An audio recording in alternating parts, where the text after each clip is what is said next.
Quando falamos de desempenho, o que realmente importa?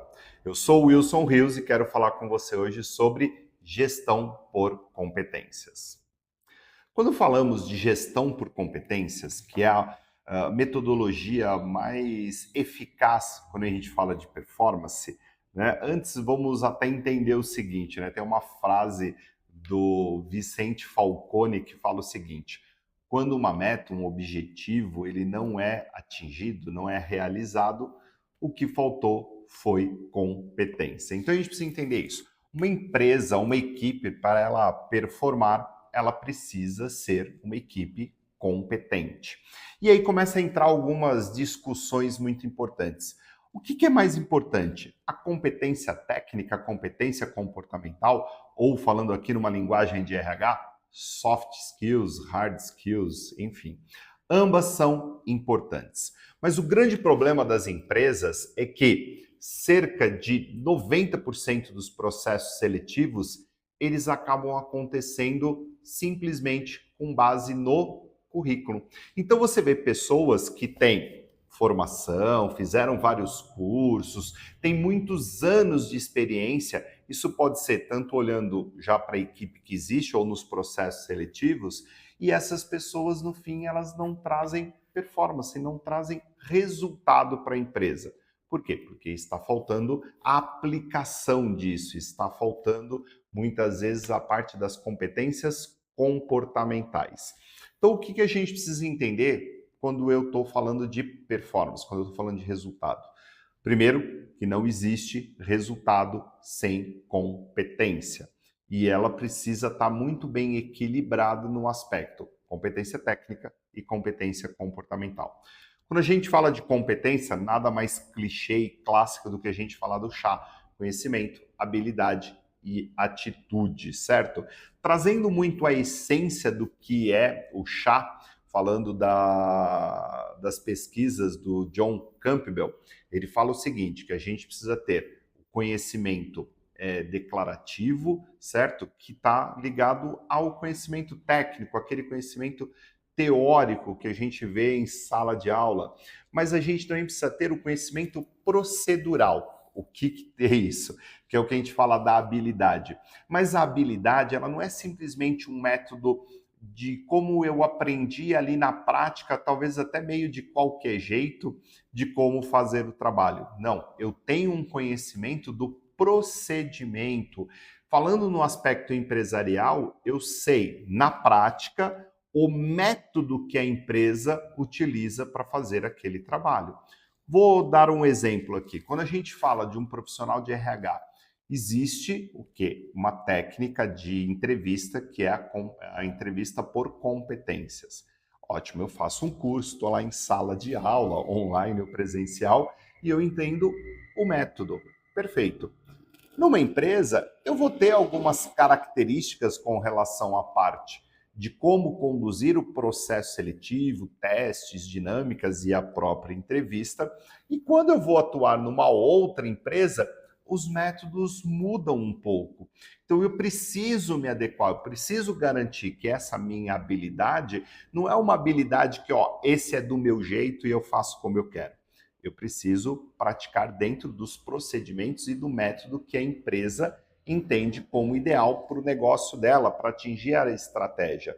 E aí a parte da atitude, que a gente entra muito num processo de julgamento, falta atitude, falta proatividade, o John Campbell fala que a motivação é a atitude que a gente traduziu. Então eu preciso estar motivado. E aí eu preciso muito de um ambiente motivador, eu preciso dos fatores externos, principalmente liderança, trabalhando isso dentro do colaborador. E aí sim eu tenho uma pessoa competente, que tem o conhecimento teórico, técnico, tem o conhecimento prático dentro dos métodos da empresa e está motivada, querendo e aplicando isso no dia a dia. Lembrando que a gente precisa sempre equilibrar a questão de soft skills e hard skills. E elas estão muito intrínsecas. Muitas vezes, quando a gente fala de aspectos de saúde mental, Isso está ligado à falta de conhecimento técnico. Então, imagina que eu preciso gerar um dashboard dentro aqui do meu trabalho e eu não sei atuar com o Excel. E o meu gestor começa a me cobrar a produção desse dashboard e eu não sei. Isso vai me dar estresse, isso vai me dar nervosismo, isso vai me causar ansiedade, uma série de coisas.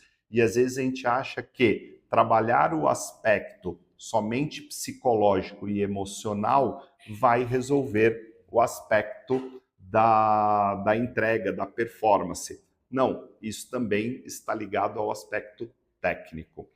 Cada vez mais, nós vamos conduzir as performances das pessoas para os aspectos comportamentais, porque hoje, cada vez mais, a gente tem máquinas, robôs, inteligência artificial fazendo a parte técnica. Então, sim, a parte comportamental tem hoje um peso muito grande e terá no futuro cada vez mais peso quando a gente fala de performance. E isso é uma coisa que líderes e RH não podem negligenciar, certo? Eles devem olhar muito a questão da parte comportamental em todo o ecossistema dos subsistemas de RH, certo?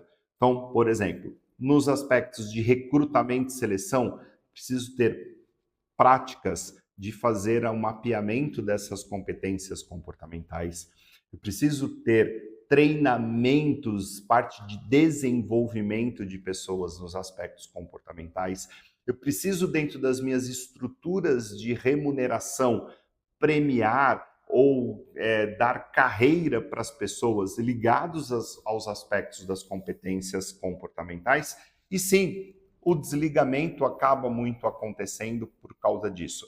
Os desligamentos eles precisam ser claros para os colaboradores que faltou tais competências e por isso que você acabou nesse momento aqui do desligamento, certo? Então, todos os processos de RH devem incluir isso e principalmente a parte de endomarketing.